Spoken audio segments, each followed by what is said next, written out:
Okay, this is 5.4, solving radical equations and inequalities. This is video number 1, and we're going to be solving radical equations. But before we do that, we need to go over some vocabulary. We have radical equations. They're equations with radicals that have variables in their radicands, so inside the radical. And we have extraneous solutions.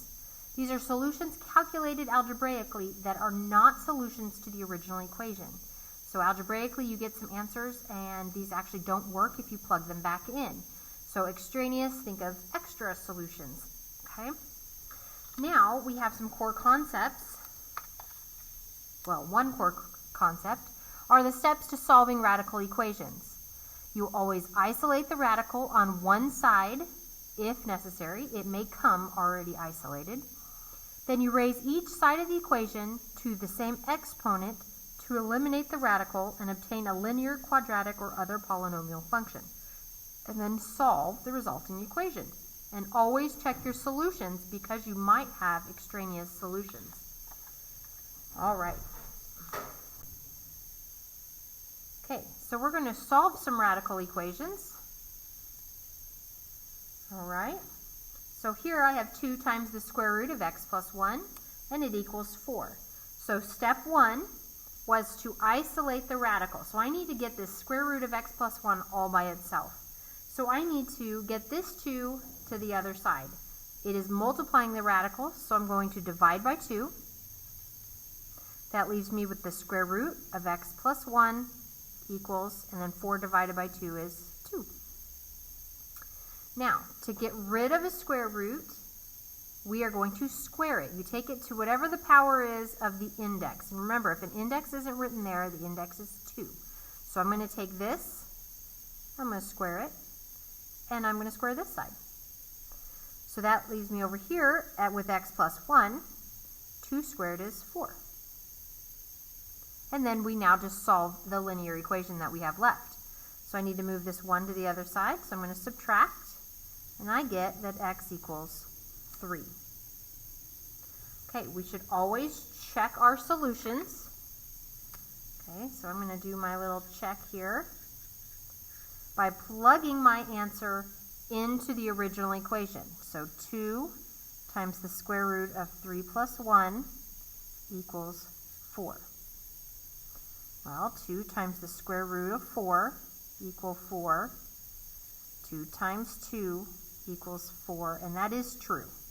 So this is my solution. There's no extraneous solution on this problem. All right, number 2. This time I have a cube root.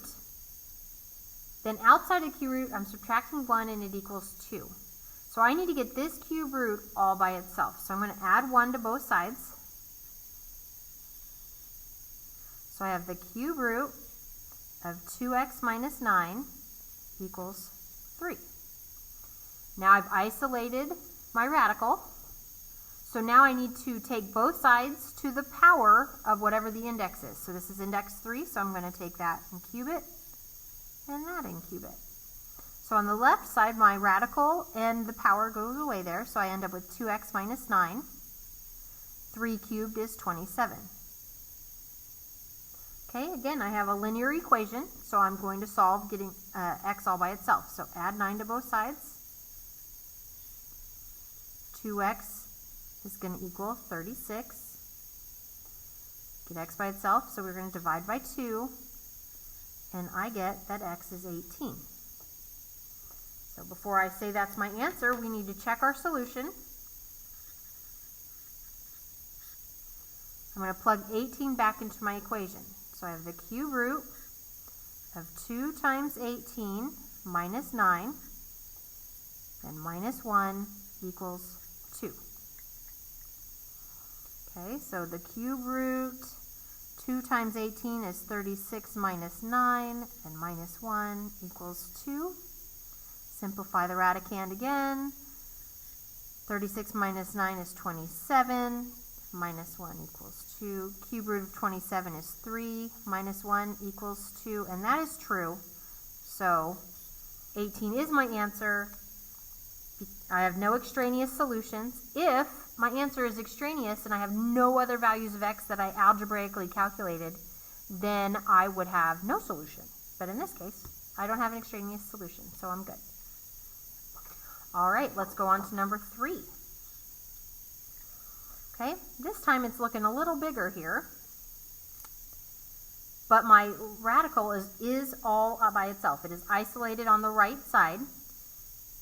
My index is 2, so I'm going to square both sides. When I do that, this gives me an x plus 1 squared, and squaring a square root makes it go away, so I have 7x plus 15. I need to simplify this before I do anything else. I need to go ahead and do the distribution. So you could, remember x plus 1 all being squared is the same thing as saying x plus 1 times x plus 1. Okay? So you can just do your distribution, or what some people call FOIL, or you could use your boxes to distribute.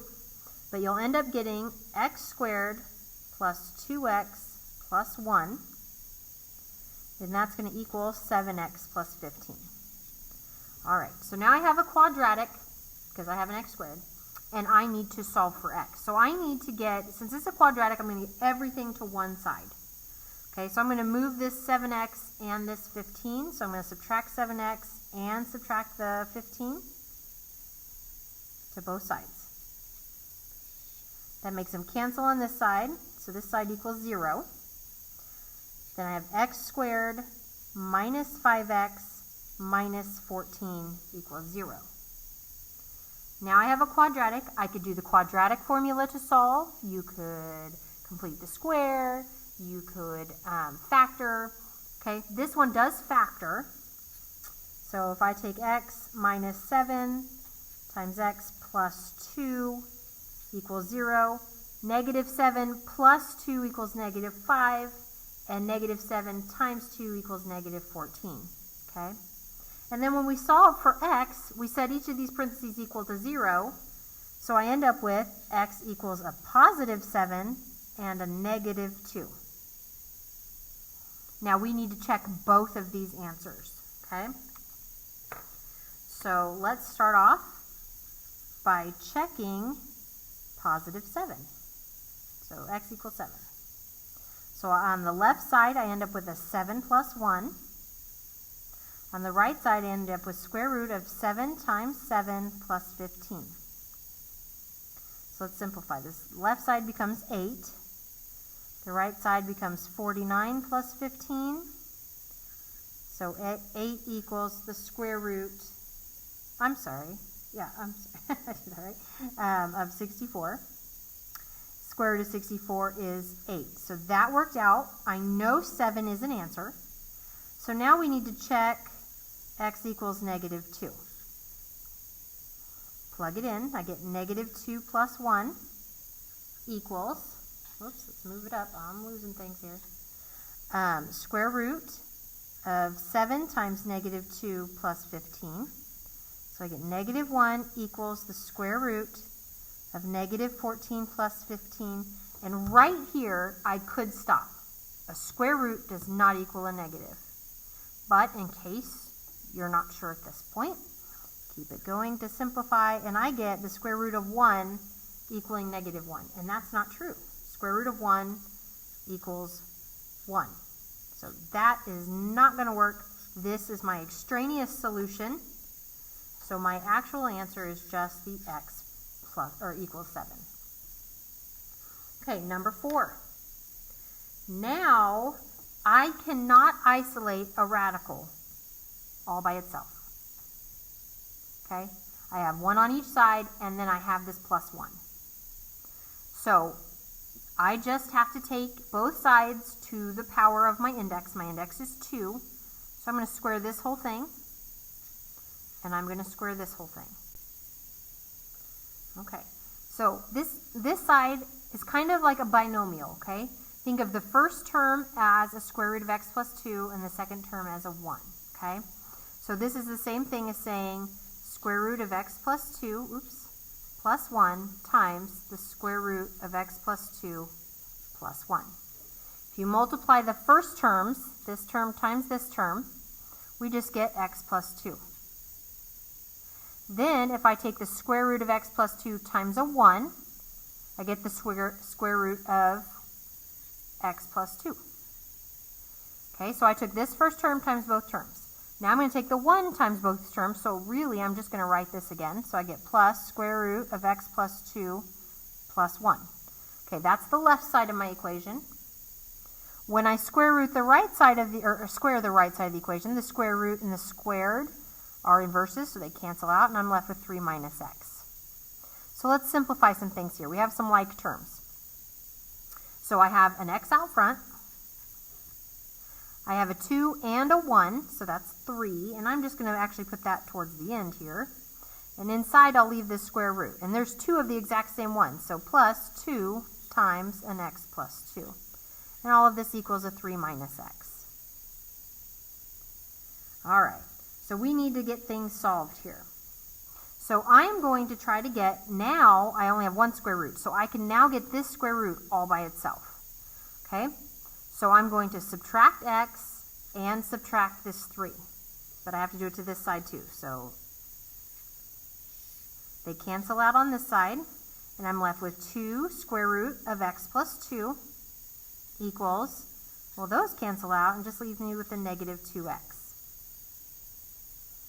I still have to get the radical by itself, so I'm going to divide by 2. Square root of x plus 2 equals negative x.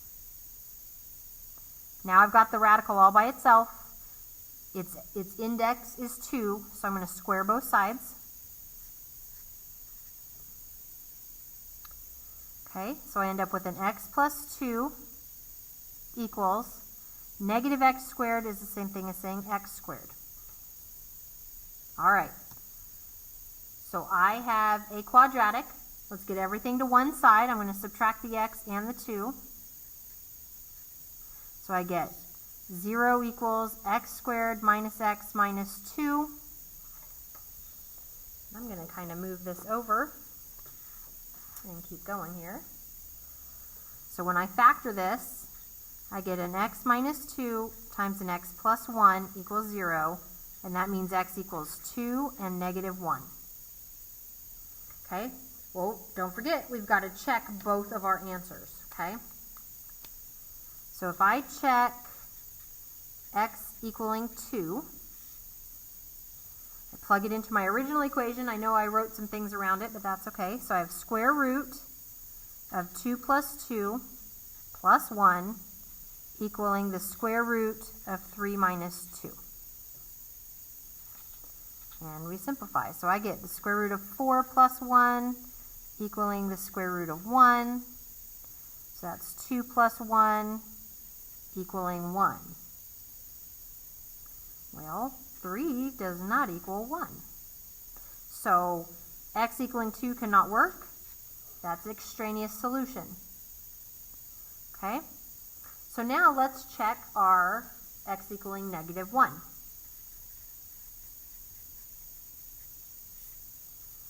Okay, so I'm going to plug it into the original equation. I don't know why I made that so big, but 1 plus 2, and then I have a plus 1 equals the square root of 3 plus a negative 1. And that's a negative 1, I'm sorry. It's a negative 1 plus 2 in the radicand. Oops, you can't see my whole problem. There we go. And that's all there. So square root of 1 plus 1 equals square root of 2.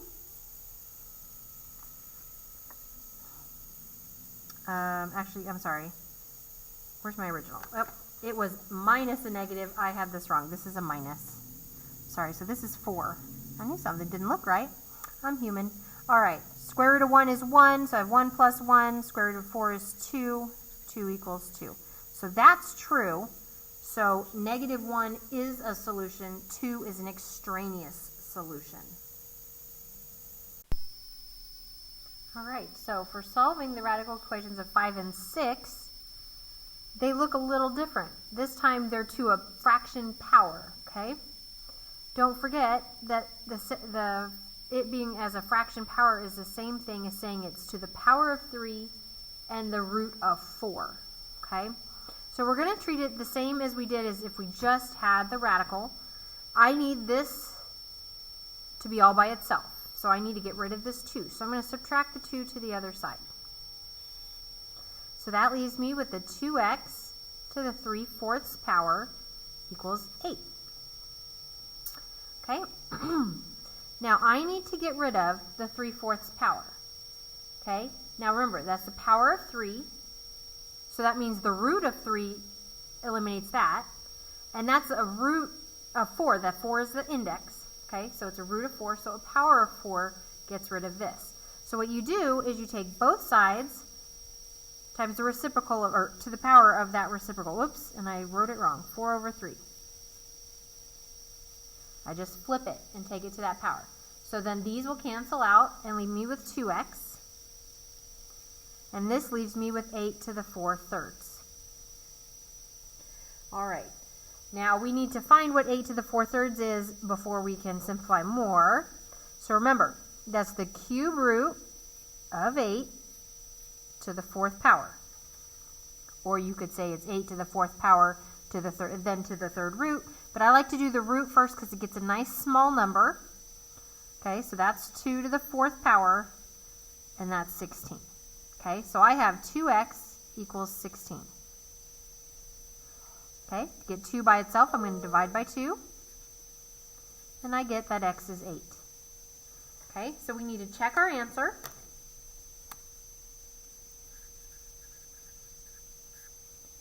Okay, so I plug it in. So I have 2 times 8 to the 3/4 plus 2, and I need it to equal 10 if 8 is my solution. Okay, 2 times 8 is 16.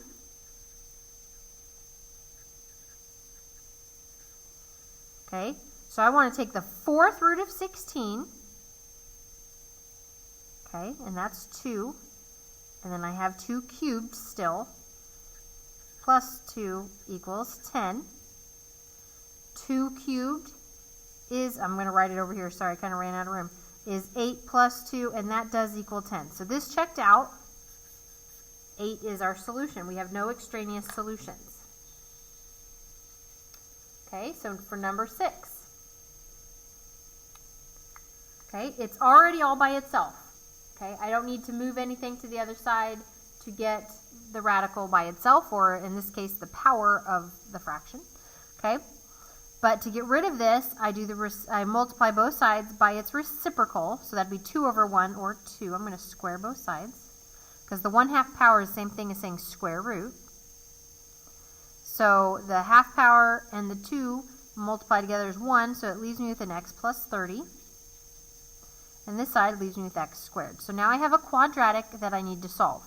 So I'm going to get everything to one side, so I'm going to subtract x and 30. So that leaves me with a 0 equals x squared minus x minus 30. Okay, and we solve the quadratic. Again, you can use any of the methods that we learned all the way back in chapter 3 of how to solve quadratics, or you can just factor this one. So let's see, it's an x minus 6 times an x plus 5. Okay, so when you solve for x, x is a positive 6 and a negative 5. All right, but we have to check both of those answers. Okay, so let me check x equals 6. So I plug it into my original equation. So I get 6 plus 30 to the 1/2 needs to equal 6. Okay? 6 plus 30 is 36 to the 1/2 equals 6. And remember, 1/2 power is the square root, and the square root of 36 is 6, so 6 is 6. So this is what 6 is an answer for x. But then we need to check to see if x equals negative 5 works. Okay, so I have a negative 5 plus 30 to the 1/2 power equals negative 5. Well, this is a square root. No square root can equal a negative 5, so I can already tell you this is going to be an extraneous solution. But if you continue to solve it, you get 25 to the 1/2 equals negative 5, and that is a positive 5 equaling a negative 5, and that is not true. So this is our extraneous solution, and that is our solution. All right, so now go to your practice and do problems numbers 4, 6, and 7, and then move on to the next video.